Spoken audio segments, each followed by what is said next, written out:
السلام علیکم جی، امید کرتی ہوں آپ سب خیر خیریت سے ہوں گے۔ جو ہم نے ناول شروع کیا ہوا ہے مومن کی مومنہ، رائٹر ہیں بنت مہرباں۔ آج ہم اس کے پڑھنے جا رہے ہیں قسط نمبر 3، اور آج کی قسط بہت ہی مزے کی ہونے والی ہے۔ ابھی تک آپ نے میرے چینل کو سبسکرائب نہیں کیا تو جلدی سے جا کے سبسکرائب کر لیں، تاکہ میں آپ کے لیے اچھے اچھے ناولس لے کر آتی رہوں۔ آگے جا کے ناول بہت انٹرسٹنگ ہونے والا ہے، تو میرے ساتھ ساتھ رہیے اور سنتے رہیے۔ بائک سٹارٹ کی اور اس کے گھر کے سامنے روکی۔ بائک سے اترا اور دروازہ کھٹکھٹایا۔ باہر تخت پر بیٹھی وہ اپنے پیپر کی تیاری کر رہی تھی جب دروازہ بجا۔ مومنہ اسکول تھی، امی اندر تھی، دروازہ اسے ہی کھولنا تھا۔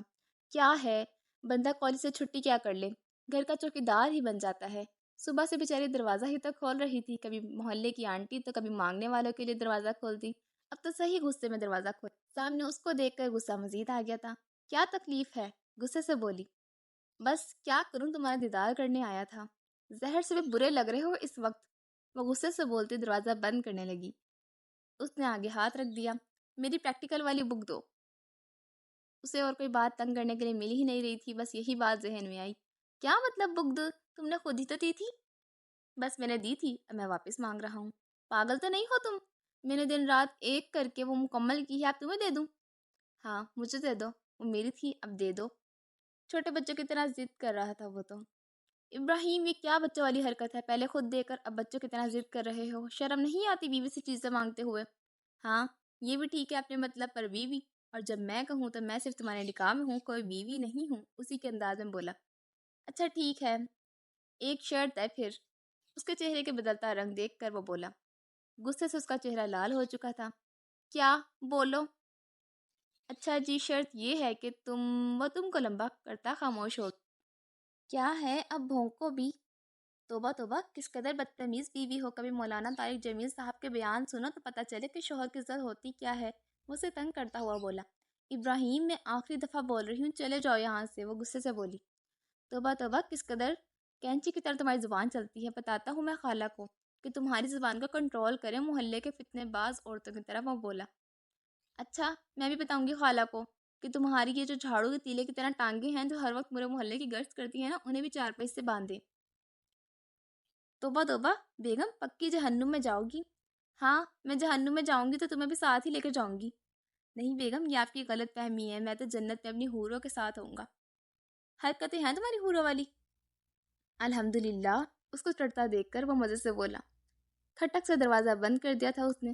منحوس، کمینہ، خبیث، جاہل، گوار انسان نہ ہو تو نہ خود پڑھتا ہے اور نہ ہی مجھے پڑھنے دیتا ہے، بدتمیز انسان۔ اسے گالیوں سے نوازتی ہوئی اس نے واپس اپنی کتاب کھولی۔ باہر وہ مسکراتا اپنی بائک پر بیٹھا۔ اس کو چھیڑ کر وہ اپنا کام تو کر چکا تھا، اب مزے سے بائک کو ہوا میں اڑاتا ہوا وہ یونی کے لیے نکل گیا تھا۔ ویسے ہی پہلی کلاس تو مس کر چکا تھا، پوری یونی میں وہ مشہور تھا۔ کچھ اس کی حرکتیں ایسی تھی تو کچھ اس کی باتیں تھی۔ یونی میں کوئی بھی یقین نہیں کرتا تھا کہ ابراہیم یوسف مومن یوسف کا بھائی ہے، اسی مومن یوسف کا جس نے یونی میں کسی لڑکی کی طرف آنکھ اٹھا کر بھی نہیں دیکھا تھا، ہر وقت اپنی کتابوں میں سر دیے رکھتا تھا، اور ابراہیم یوسف جو کتابیں صرف پیپرز کے دنوں میں کھولتا تھا۔ زندگی کے دن گزر رہے تھے، کتاب زندگی کے ورق آہستہ آہستہ ختم ہو رہے تھے، لیکن زندگی میں غرق لوگوں کو کہاں پرواہ تھی کہ انہیں تو یہ دنیا چاہیے تھی جسے بنانے والے نے بتا دیا تھا کہ یہ ختم ہو جائے گی، فنا ہو جائے گی۔ لیکن مومنہ کی زندگی بھی انہی لوگوں میں سے تھی جو صرف دنیا بنا رہے تھے، لیکن جب سے اسے مومن نے آئینہ دکھایا تھا تب سے وہ ایک عجیب سی کیفیت میں تھی۔ نہ جانے کیوں دل کہیں کھو سا گیا تھا۔ اذان ہوتی تو دل عجیب طرح کا ہو جاتا تھا۔ ابھی بھی وہ سوئی ہوئی تھی تو کہیں دور سے فجر کی اذان کی آواز آئی تو اس کی آنکھ کھل گئی تھی۔ کمرے میں عجیب سی گھبراہٹ ہو رہی تھی، وہ باہر سیڑھیوں میں آ کے بیٹھ گئی۔ اذانوں کی آواز اب نزدیک سے آ رہی تھی، اور یہ آواز تو وہ لاکھوں میں بھی پہچان سکتی تھی۔ آنکھیں بند کر کے وہ اب اذان سن رہی تھی، دل میں سکون سا، لیکن جیسے ہی اذان ختم ہوئی تو دل دوبارہ سے اسی کیفیت میں مبتلا ہو گیا تھا، اور جو سکون سجدے میں ہے وہ دنیا کے کسی کونے میں بھی نہیں۔ جب اللہ نے کہہ دیا کہ دلوں کا سکون صرف میری یاد میں ہے تو کیسے ہمیں سکون ملے گا۔ مومنہ بچے یہاں کیوں بیٹھی ہو، طبیعت تو ٹھیک ہے نا؟ اسے باہر گود میں سر رکھے دیکھ کر امی پریشانی سے بولی۔ کچھ نہیں امی، بس دل عجیب سا ہو رہا تھا تو اسی لیے یہاں آ گئی۔ کیوں بیٹے، کیا بات ہے، مجھے بتاؤ۔ اس کے سر پر شفقت سے ہاتھ رکھتی وہ بولی۔ امی بس یہاں آ کر اس کی ہمت ختم ہو گئی تھی۔ ماں کے سینے سے لگ کر وہ پھوٹ پھوٹ کر رو رہی تھی۔ ماں کی گود میں بھی اللہ نے ایک الگ ہی شفا رکھی ہے۔ دنیا میں سجدے کے بعد جہاں سکون ہے وہ ماں کی گود ہے۔ مومنا کیا ہوا ہے، کیوں رو رہی ہو؟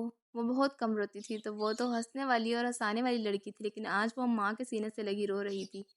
امی، مجھے سکون نہیں مل رہا، میرا دل دن بدن عجیب سا ہو رہا ہے، یوں لگتا ہے کوئی بلا رہا ہے، پکار رہا ہے، لیکن میں نہیں چاہ رہی۔ امی، مجھے دل کی مرض لگ گئی ہے۔ امی، اس ایک ہفتے میں جو بابا 2 دفعہ خواب میں آئے ہیں، لیکن امی وہ مجھ سے بات نہیں کرتے۔ امی، مجھے دل کی مرض لگ گئی ہے، غم کی شدت سے دل پھٹ رہا تھا۔ امی، بابا کیوں نہیں بات کرتے؟ وہ بولتی گئی اور ماں سنتی۔ مومنا، تمہاری مرض کی شفا ہے۔ وہ اس کی مرض سمجھ گئی تھی۔ کہاں امی؟ وہ بے چینی سے بولی۔ اس کے پاس، آسمان کی طرف اشارہ کرتی وہ بولی۔ وہاں۔ وہاں؟ اس نے اوپر دیکھا جہاں فلک چمک رہا تھا، اور وہ ایک مسلمان تھی، مسلمان کے گھر پیدا ہوئی تھی، اللہ کے محبوب کی امتی تھی، تو کیسے نہ سمجھتی کہ اس سے کیا مرض لگی تھی۔ امی تو اسے راستہ دکھا کر وضو کرنے چلی گئی تھی، لیکن مسافر تو وہ تھی، وہ سفر بھی اسے ہی کرنا تھا۔ جب اللہ کسی کو اپنے رنگ سے نوازنے لگتا ہے نا، تو پہلے اس بندے کو دنیا کا رنگ دکھاتا ہے، تاکہ بندہ دیکھ سکے کہ سوائے اللہ کے کوئی محبت کے لائق نہیں۔ اس دنیا میں صرف وہی عبادت اور محبت کے لائق ہے، اور انہی خوش نصیبوں میں سے ایک خوش نصیب مومنہ امتیاز بھی تھی، جسے اللہ نے اپنے رنگ کے لیے چن لیا تھا۔ وہ اٹھی اور وضو کیا۔ ہدایت کے لیے تو بس ایک تنکا چاہیے، اور اگر وہ تنکا کوئی پا لیتا ہے تو وہی کامیاب ہے دونوں جہاں میں۔ اس نے پچھلے جمعے نماز پڑھی تھی، اور آج وہ ایک ہفتے بعد اللہ کے سامنے حاضری لگا رہی تھی۔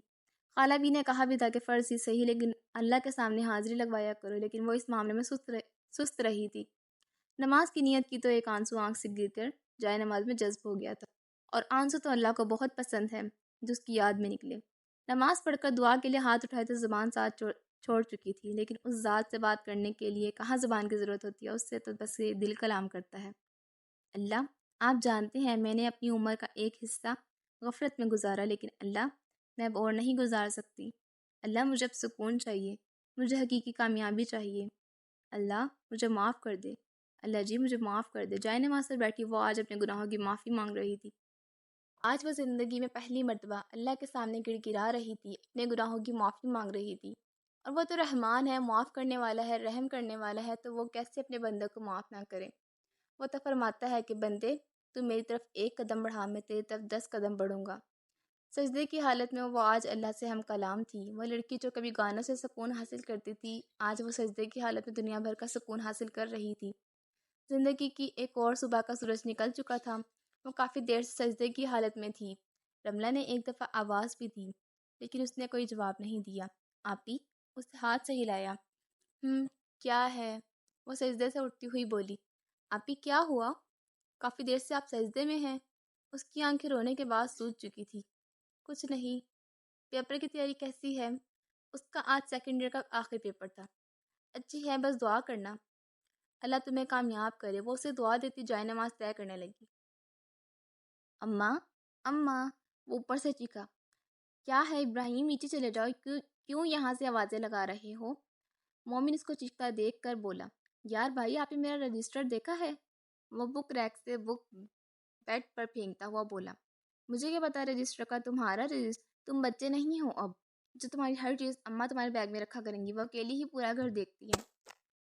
وہ اسے سمجھانے والے انداز میں بولا، یار بھائی، اسی لیے تو اماں کو بولتا ہوں کہ کر دے میری شادی، لیکن اماں سنتی ہی کہاں ہے۔ اب بھلا مجھے بتائے، کون سا بیٹا اپنی ماں کے لیے اتنی بڑی قربانی دیتا ہے؟ رجسٹر بیگ میں ڈالتا وہ بولا۔ دروازے کے ساتھ کھڑے مومن اس وقت کو کوس رہا تھا جب وہ اس کے کمرے میں آیا تھا۔ ہاں، کل ہی نہ لے جائے تمہاری برات؟ نیکی اور پوچھ پوچھ۔ وہ اپنا بیگ کندھے پر پہنتا ہوا بولا، میں تو رملہ کے لیے بس دعا ہی کر سکتا ہوں۔ وہ یہ کہتا نیچے چلا گیا۔ پیچھے وہ سیڑھیاں پلانگتا نیچے آیا۔ السلام علیکم ابا۔ ابا کا سلام کرتا وہ ان کے ساتھ کرسی پر بیٹھا۔